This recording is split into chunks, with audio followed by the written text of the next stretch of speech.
Some of y'all remember gathering around the television on Sunday nights to watch the Ed Sullivan Show, waiting for that moment when Ed would announce, "Ladies and gentlemen, the Supremes," and three elegant black women would glide onto the stage, proving to America that excellence knew no color.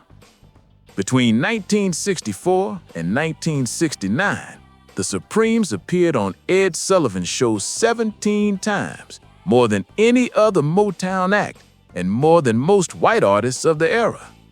These weren't just performances. They were weekly lessons in dignity, sophistication, and undeniable talent, changing what white America believed black women could be. Do you remember December 27th, 1964, when the Supremes made their first Ed Sullivan appearance, performing "Come See About Me"? The group had already scored 2 number-1 hits, but appearing on Sullivan's Show meant something different. It meant arrival in mainstream America's living rooms, validation that couldn't be dismissed or ignored. Diana, Mary, and Florence wore matching gowns that sparkled under studio lights, their synchronized choreography polished to perfection, their voices blending beautifully. For black families watching, seeing 3 women who looked like them command that stage with such grace was powerful beyond measure. Ed Sullivan Show reached 60 million viewers every Sunday night, a massive audience that included white Americans who'd never knowingly listened to black music, Southern families whose children attended segregated schools, and people who held deeply racist beliefs about black people's intelligence and humanity. When the Supremes performed on Sullivan's Show, they challenged those beliefs simply by being excellent, by presenting themselves as sophisticated and talented as any white performer who'd stood on that stage. The strategic brilliance of Berry Gordy's approach to the Supreme Sullivan appearances can't be overstated. Berry understood that breaking down racial barriers required more than just talent. It required a presentation that white audiences couldn't dismiss using racist stereotypes. The Supremes wore elegant gowns rather than anything that might seem too ethnic. Their choreography was refined and graceful.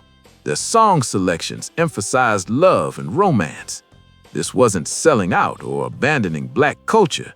It was a strategic navigation of white America's racism to create opportunities that would benefit all black artists.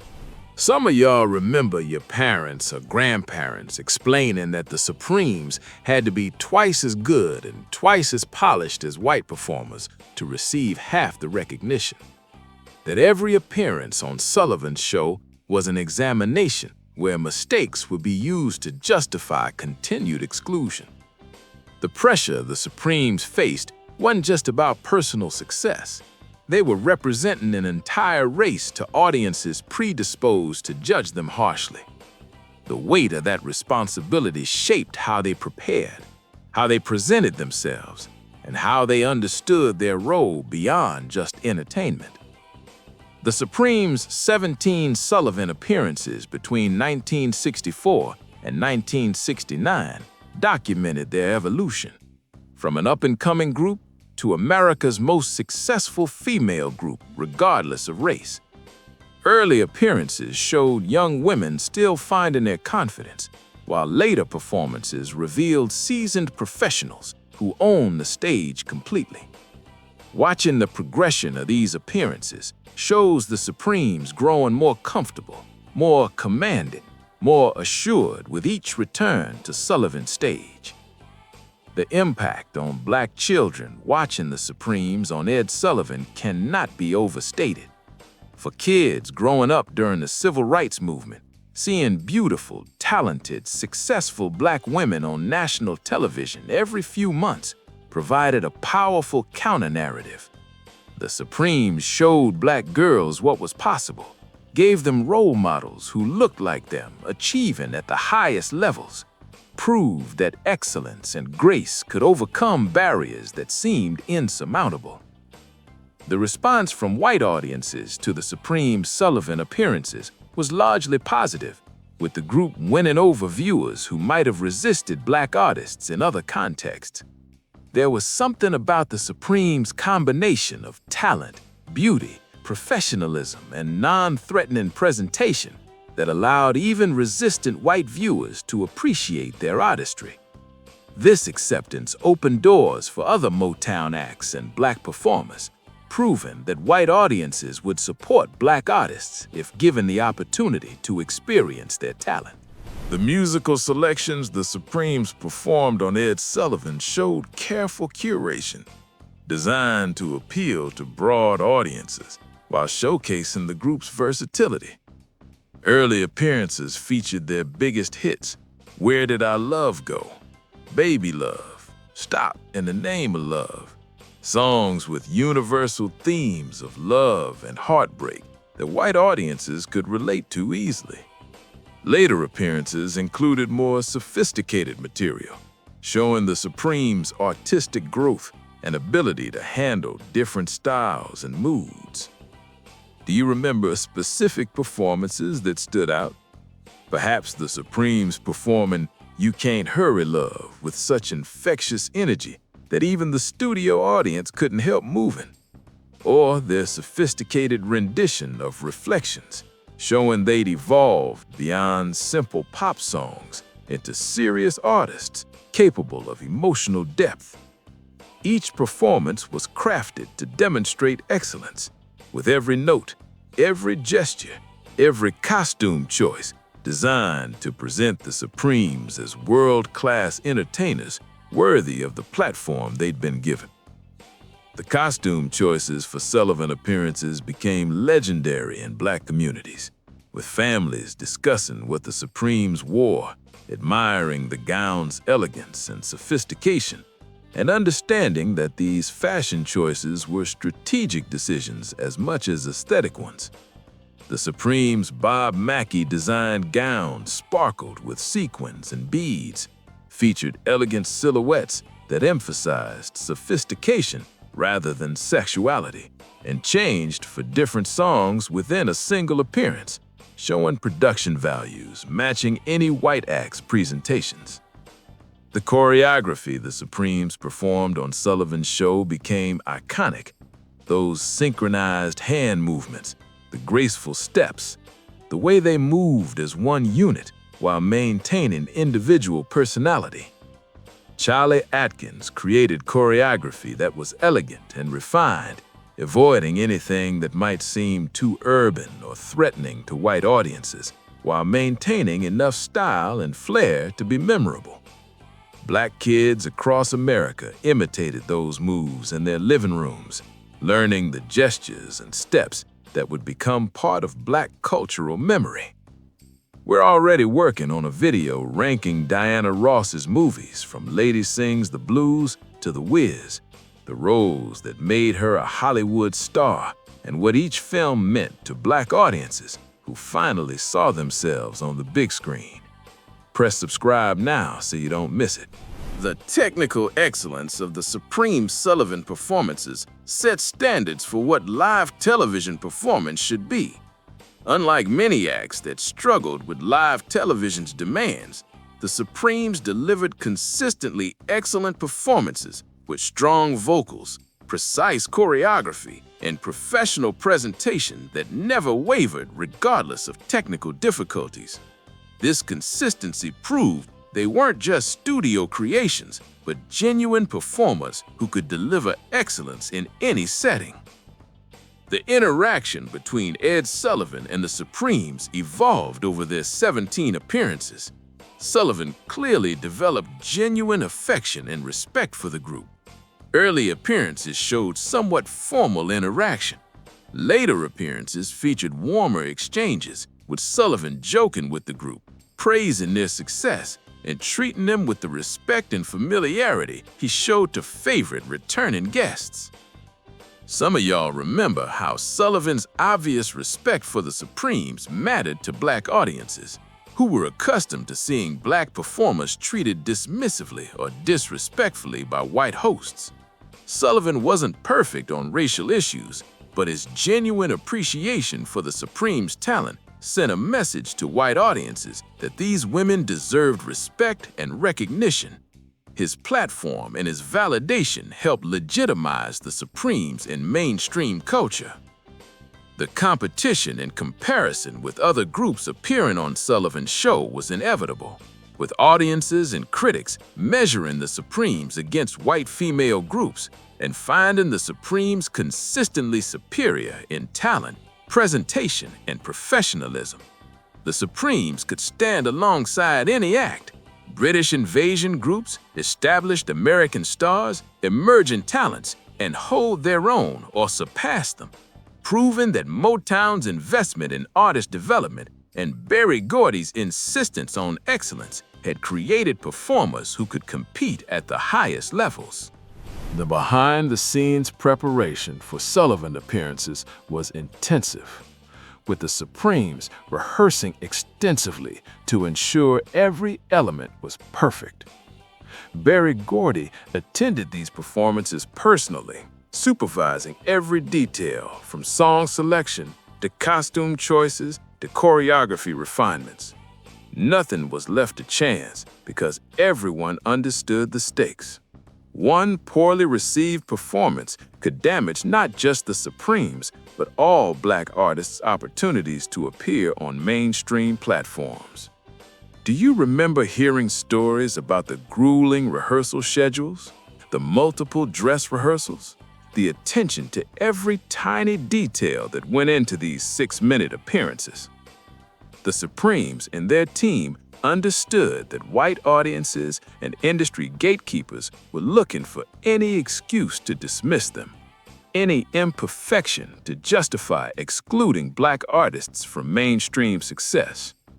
Excellence wasn't optional, it was survival strategy and a pathway to breaking down barriers that had excluded Black performers from these platforms. The cultural impact of the Supreme Sullivan appearances extended far beyond the performances themselves, influencing fashion, beauty standards, and perceptions of Black femininity in mainstream American culture. Young Black women styled their hair like the Supremes, sought gowns that captured their elegance, practiced their choreography, and internalized their message that Black women could be glamorous, sophisticated, and successful. White audiences began to see Black women differently. Their understanding expanded by weekly exposure to the Supremes' excellence and grace. The timing of the Supremes' Sullivan dominance coincided with critical civil rights movement years, creating an interesting dynamic where America was watching violent resistance to integration on news programs while watching elegant, talented Black women on entertainment programs. The contrast was stark and perhaps contributed to changing hearts and minds. It's harder to justify denying civil rights to people you've invited into your living room weekly, whose talent and humanity you've come to appreciate through their artistry.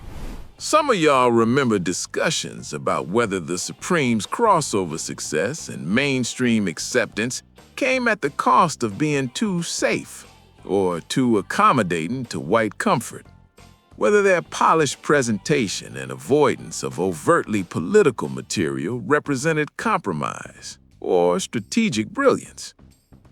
These debates reflected broader tensions within Black communities about the best paths to progress: confronting versus persuasion, demanding rights versus earning respect, maintaining authentic cultural expression versus adapting presentation for mainstream acceptance.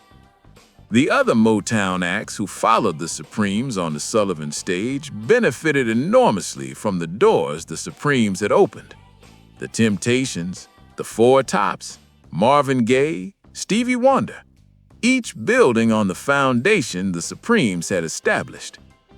Berry Gordy's vision of Motown as a hit factory producing Black artists who could dominate mainstream pop culture was validated and advanced through the Supremes' Sullivan appearances.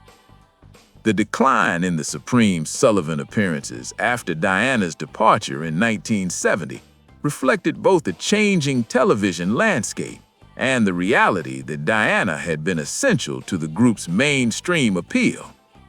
The Supremes with Jean Terrell continued performing excellently, but they never achieved the same frequency of Sullivan appearances or the same cultural impact that the Diana-era Supremes had generated. This reality, while sometimes painful, acknowledged Diana's unique star quality and the specific chemistry of the original lineup. The preservation of the Supreme Sullivan performances through kinescope recordings and video archives has allowed subsequent generations to witness these historic moments, to understand what these appearances meant to people who lived through them, to appreciate the excellence and strategic brilliance that went into breaking down barriers through artistry. Watching these performances decades later, the quality and professionalism remained striking, validating the pride Black audiences felt seeing the Supremes represent them on national television. The legacy of the Supremes' Ed Sullivan appearances extends beyond their immediate impact, influencing how Black artists approached mainstream media opportunities, how television integrated Black performers, and how America's understanding of Black talent and humanity evolved through regular exposure to excellence. The Supremes proved that talent and professionalism could overcome racism and open doors, that strategic presentation could change minds and create opportunities, that Black artists could achieve mainstream success without completely abandoning their cultural identity. Do you remember feeling proud watching the Supremes on Sullivan Show? Sitting up straighter as they performed? Feeling validated seeing other audience members, including white viewers, responding enthusiastically to these Black women's artistry? That pride wasn't just about entertainment. It was about representation and recognition, about seeing yourself reflected in mainstream culture with dignity and excellence, about believing that doors were opening that had been closed for generations. The strategic lessons from the Supreme Sullivan success remain relevant. Excellence matters. Presentation matters. Understanding your audience matters. Persistence matters. And breaking barriers requires both talent and strategic thinking about how to navigate systems designed to exclude you. These lessons applied beyond entertainment to civil rights activism, to educational opportunities, to professional advancement in every field where Black people faced discrimination and had to be demonstrably better to achieve equal recognition. Some of y'all remember the Supreme Sullivan appearances as family events, with multiple generations gathering to watch, elders explaining the significance, children absorbing the pride and possibility, everyone understanding they were witnessing history being made week by week, performance by performance. These shared viewing experiences created a collective memory that bound Black communities together, giving everyone reference points and shared cultural moments that reinforced identity and pride. The influence on subsequent generations of Black female performers is immeasurable, with everyone from Destiny's Child to En Vogue to modern artists acknowledging the Supremes' groundbreaking work. The template the Supremes created, excellence, elegance, synchronized performance, crossover appeal without complete cultural abandonment, has been followed and adapted by countless artists who understood they were building on the foundation the Supremes established through their Sullivan appearances and broader career. The contemporary reassessment of the Supreme Sullivan appearances through a modern lens sometimes questions their non-threatening presentation, with some critics suggesting they were too accommodating to white comfort. But this perspective often misses the context of the times, the strategic necessity of their approach, and the real barriers they broke down that benefited all Black artists.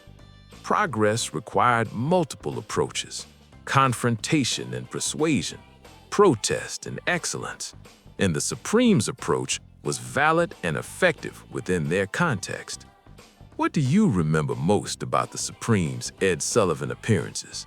A specific performance that moved you, a gown that took your breath away, The pride you felt seeing them represent Black excellence on national television. Did watching the Supremes on Sullivan Show change what you believed was possible for yourself or for Black people generally? How do you explain to younger generations who didn't live through that era what these performances meant and why they mattered so profoundly? Drop your memories in the comments below and help us preserve these stories for people who need to understand what the Supremes achieved. Hit that like button, and if you want to help us keep these historic moments and their significance alive for future generations, documenting not just what happened, but what it meant to those who lived through it, please subscribe.